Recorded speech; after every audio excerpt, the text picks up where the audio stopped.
Karen never learned. She'd been trespassing on my ranch for months, acting like my property was some kind of public park. I caught her picking flowers, walking her dog through my fields, even hosting a book club on my porch once. Each time I warned her. Each time she ignored me. But this time she crossed a line that nearly got her killed. It was early morning when I saw her on my cameras again. Except she wasn't just wandering. She was dragging a cart, piling in whatever she could grab, tools, feed sacks, even a coil of fencing wire. Unbelievable, I muttered, grabbing my phone. That's not trespassing anymore. That's theft. I called the sheriff's office to report her. But before deputies could arrive, Karen made her mistake. She strutted right into my equipment shed, rummaged around, and tried to haul out a generator. Problem was, that shed was near the bullpen, and my bull, Brutus, didn't like strangers. Brutus was a 2,000-pound tank with horns as long as my arm. He was gentle with family but protective of his territory. Karen shoved at the generator, panting. Ugh, so heavy. Maybe I can sell this online. Then she dropped a wrench. The metallic clang echoed across the field. Brutus snorted, stomped, and turned his massive head toward the sound. Karen froze. Oh no. The camera feed showed it all. She backed up slowly, waving her hands. Nice cow, good cow. Brutus bellowed so loud it rattled the shed walls. He pawed the dirt, lowered his horns, and charged. Karen screamed and bolted for the fence. The cart tipped over, spilling tools everywhere. She ran like her life depended on it, because it did. Brutus thundered after her, hooves shaking the ground. She reached the fence, scrambled halfway up, and then her shoe got stuck between the wires. Help! She screeched, kicking wildly. Someone call 911. I was already on the phone with dispatch, laughing so hard I could barely speak. By the time deputies arrived, Karen was still clinging to the top rail, shrieking, while Brutus rammed the fence below her.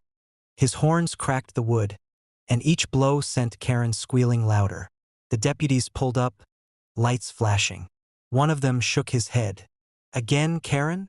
He tried to kill me, she wailed, pointing at Brutus. The deputy sighed. Ma'am, you were trespassing and stealing equipment. The bull was defending its territory. You're lucky you're not in the ER. Karen was arrested on the spot for trespassing and attempted theft. I even handed the deputies the camera footage, crystal clear evidence of her dragging my property away. In court, her lawyer tried to argue she was inspecting the shed for safety violations. The judge nearly choked laughing. She was fined, slapped with probation, and issued a restraining order from my ranch. As for Brutus, he got extra hay and a good brushing that evening. My neighbors even started calling him the sheriff with horns. Now, whenever Karen drives past my ranch, she speeds up and refuses to look my way. I can't blame her. Every time she sees my fence, she probably hears Brutus snorting and remembers the day my bull taught her what boundaries really mean. Last year, I had to spend 6 months overseas for work. Before leaving, I made sure everything was secured, fences repaired, and cattle tended to. I had a ranch hand checking in weekly. Everything was in order. But when I returned, I didn't recognize my own land. Where my fields once stretched, there were rows of cookie-cutter houses, sidewalks, streetlights, driveways, and bright banners that read, Welcome to Oak Ridge Estates, Phase 2. 138 brand new homes, built directly on my property.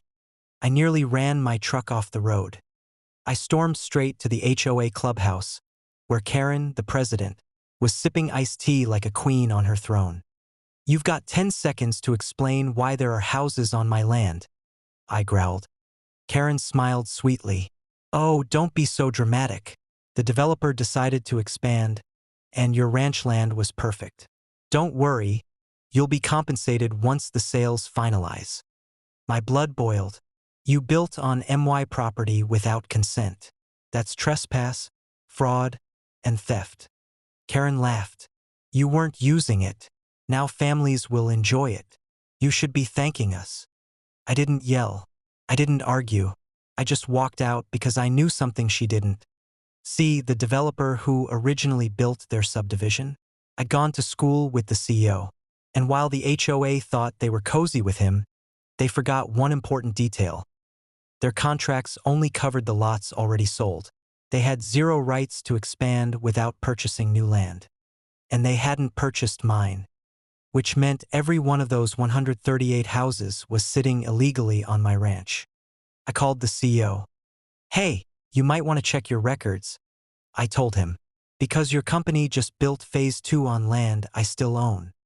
There was silence on the other end of the line, followed by a panicked, "What?"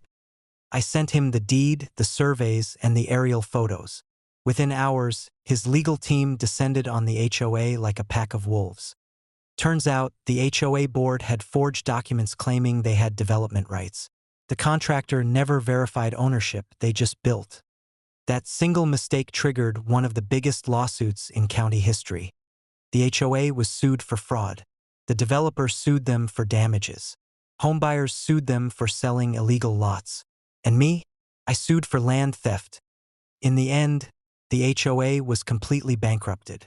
Karen and her board were personally liable for millions. Their homes were seized, their assets drained, and their reputations destroyed. As for the 138 new houses, the county condemned them. Some were bulldozed, others sat empty, rotting shells of a failed scam. My ranch hand and I tore down the cheap sidewalks and fences, and I reclaimed my land. Today, when I drive past that part of my ranch, it's peaceful again, just wide, open fields. A few remnants of driveways poke through the grass like scars, reminders of what Karen and her HOA tried to steal. They thought they could take my land while I was away.